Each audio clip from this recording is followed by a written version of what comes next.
hit some new lows over the weekend with the MAGA gang desperately trying to characterize this kid who murdered Charlie Kirk as anything other than one of them and doing everything they can to score political points from it. In between the fingers.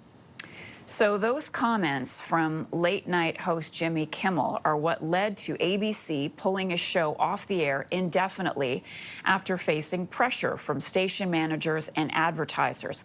Let's bring in TV critic, Bill Brio. Bill, good morning. I'll work for CTV, Marcia, sure. I was going to say, I'm sure you've done some criticism of CTV programming, but this time around, I want to ask you about what's happening with ABC, pulling Kimmel's show off the air indefinitely. What went through your mind? What are your thoughts as you watch the fallout and reaction to this decision? Well, I watched Kimmel Monday night. I saw his monologue, and I thought he's in trouble. Right away, I thought, wow, it's pretty sharp. And it's not, this is being built up as it's about Charlie Kirk and what he said, and oh, it's so insensitive.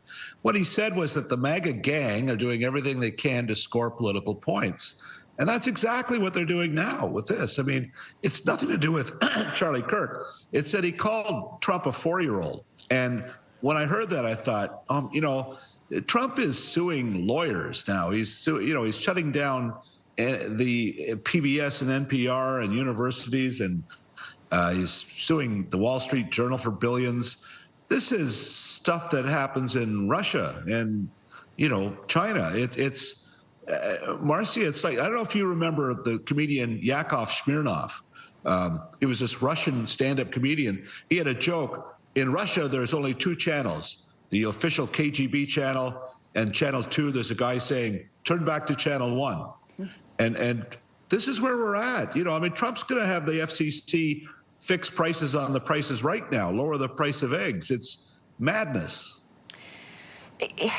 This comes on the heels of Stephen Colbert's show being canceled. And if you look at what Trump is saying this morning on Truth Social, he's already targeting NBC, Jimmy Fallon, Seth Meyers. Is there a chill going through U.S. comedy right now? Yes. He's been calling them losers for, ever since he was reelected. And this is exactly what he wants, to put fear in all broadcasters. He has friends he's appointed the FCC people who are threatening to investigate Kimmel for this. He's the people that own the networks, ABC, Disney, they want to have their licenses renewed. And he has shown that there's no limit to where he'll go to get things his way, to silence his critics. And Kimmel was at the top of his hit list. I mean, late night used to be about comedy. And now Kimmel's I think he knew what was happening when he said those words. I think he's so tired of doing a job where there's not fun anymore, that he's just going to tell the truth and let the chips fall where they may. And this is where we're at. So where does this now go from here? I understand that last night ABC, in place of Jimmy Kimmel on a lot of the stations, they ran Family Feud or Celebrity Family Feud. Do you see Kimmel going back on the air? Surely his show made a lot of money for the network. Where do they take this next? Well, there's debate about that. Their claim is that these shows aren't making as much money for the network, and maybe Disney was not real sad to have this happen. I think back, I remember the Smothers Brothers, when they got fired by CBS in 1969, they were replaced by Hee Haw. Nixon didn't like the jokes about Vietnam. So this has happened before. It's chilling. I actually sent Jimmy a message. I offered him asylum. Please come to Canada. We need your elbows up here. But he's going to need more than Guillermo to have his back right now. I honestly fear for the guy. I know Jimmy. I've been to his tapings. I really like the man. He stood up when his son was born with a heart defect. Kimmel stood up for health care. He defended it. Obamacare, and so his heart is in this. This isn't just a joke to him. He's very passionate about where we're at and the First Amendment and democracy and values. And good for Jimmy.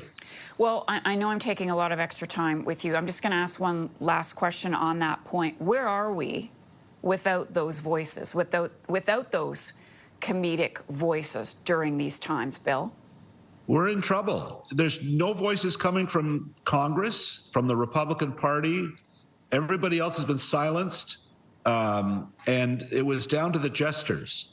And, you know, what did they do when other kings in the olden days, the jokes didn't land, they'd get beheaded. So I don't know where we're at, Marcia. It's quite chilling, but maybe there's enough of an outrage now, you know, but I'm sure he's going to go after Saturday Night Live. Anybody who's ridiculed him, and a lot of people are, and he's going to try and silence it, and we'll see if anybody can push back. Bill Brio is a television critic. Bill, thank you so much for sharing your time and your thoughts with us on this morning. We do appreciate it.